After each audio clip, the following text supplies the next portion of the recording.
Gani Anyus melaporkan.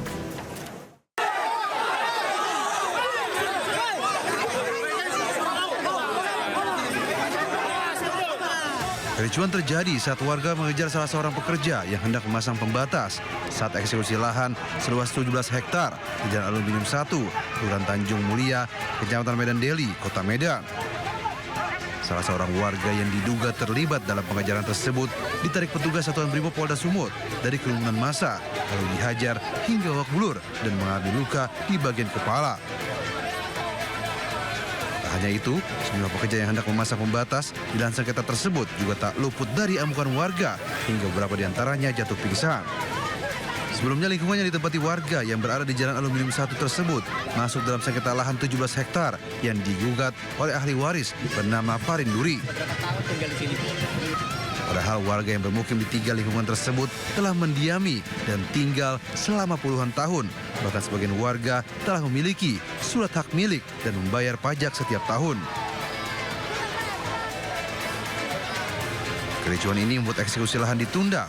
Sejumlah warga pun menutup akses jalan. Dari Medan, Sumatera Utara, Yuda Bahar melaporkan.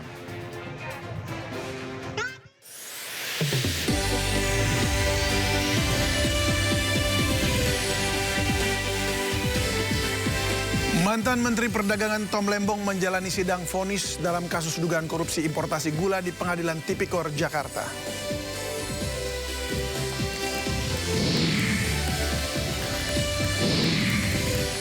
Mantan Rektor Universitas Gadjah Mada Profesor Sofyan Effendi menarik semua perkataannya terkait ijazah sarjana Presiden ke-7 Jokowi.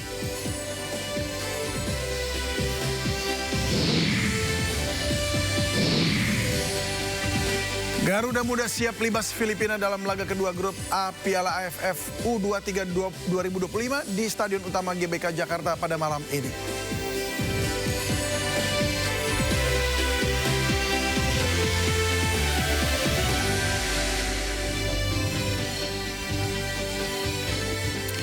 Halo, selamat sore pemirsa. Profesor Sofyan Effendi, mantan Rektor UGM yang beberapa waktu lalu menyatakan Jokowi tak layak lulus sarjana, menarik kembali pernyataannya tak kurang dari 24 jam usai tayang.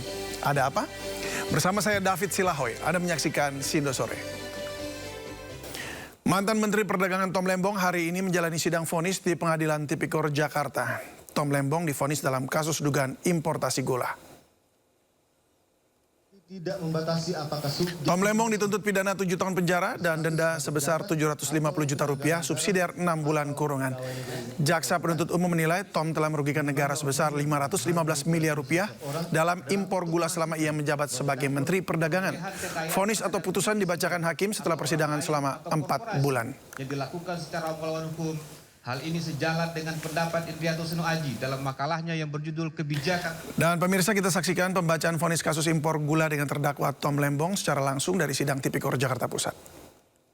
7 Juni 2016 menggunakan HPP sejumlah 9.100 per kilogram sebagai nilai transaksi jual, akan tetapi fakta hukumnya nilai transaksi yang digunakan adalah sejumlah 11.100 per kilogram dan terdakwa sebagai Menteri Perdagangan tidak melakukan pengawasan atas pelaksanaan penugasan yang telah diberikan kepada PT PPI, memastikan penugasan yang dilaksanakan sesuai dengan ketentuan Peraturan Menteri Perdagangan Nomor 42 M dan seterusnya tentang penetapan harga patokan petani gula Kirstaputsi tahun 2016. Tugas dan tanggung jawab yang dimiliki tidak hanya berfungsi perumusan dan penetapan kebijakan, akan tetapi juga kewajiban melaksanakan penetapan kebijakan dan berkewajiban mengawasi pelaksanaan atas kebijakan yang telah ditetapkan.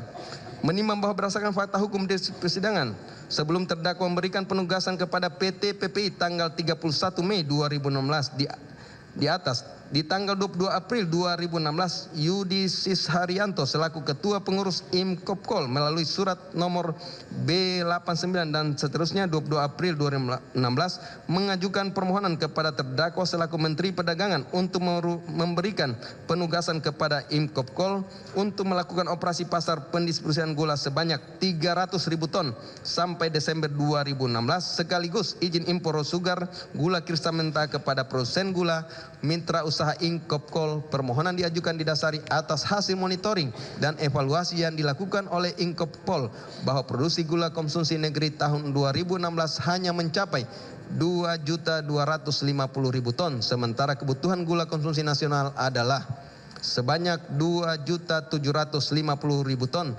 sehingga terdapat kekurangan sebanyak 500.000 ton. Menimbang bahwa fakta hukumnya atas permohonan Inkopkol tersebut, terdakwa selaku Menteri Perdagangan melalui surat nomor 63M dan seterusnya tanggal 3 Mei 2015 memberikan persetujuan pengadaan operasi pasar gula dalam rangka menjaga stabilisasi harga dalam negeri, sekaligus menyetujui pengadaan gula kristal mentah sebanyak 200 ton sampai dengan 31 Desember 2016. Di tanggal yang sama telah pula dilakukan rapat antara Inkopkol dengan pabrik gula swasta, yaitu Ten Suryanto Eka Prasianto mewakili PT Makassar Tene dan PT Permata Dunia Sukses Utama untuk membahas pelaksanaan penugasan distribusi gula oleh Inkopkol, yang kemudian tanggal 11 Mei 2016 Inkopkol menyepakati kerjasama dengan 8 pabrik gula swasta untuk pengadaan gula konsumsi gula kristal putih sebanyak 200.000 ton. Menimbang bahwa sebagaimana fakta hukum di persidangan didasarkan atas perjanjian kerjasama di atas, 8 pabrik gula utama yaitu Tony Wijaya Eng selaku Direktur Utama PT Anjas Produk, Ten Suryanto Eka Prasetyo selaku Direktur PT Makassar Tene, Hansen Setiawan selaku Direktur Utama PT Sentra Utama, Indra Surya Ningrat selaku Direktur Utama PT Medan Sungkai Industri, Engka Sapanca selaku Direktur Utama PT Permata Dunia Sukses Utama, Wisnu Hendra Ningrat selaku Presiden Direktur PT Andalan Furnindo, Hendro Grogiarto Atiau selaku Direktur PT Duda Segar Internasional, Hans Felita Utama selaku Direktur Utama PT Berkah Manis Makmur telah mengajukan permohonan persetujuan impor. Sebelumnya mantan Menteri Perdagangan Thomas Lembong dituntut 7 tahun penjara dalam kasus korupsi impor gula. Jaksa menyebut hal yang memberatkan Tom karena Tom merasa tidak bersalah dan tidak mengakui perbuatannya.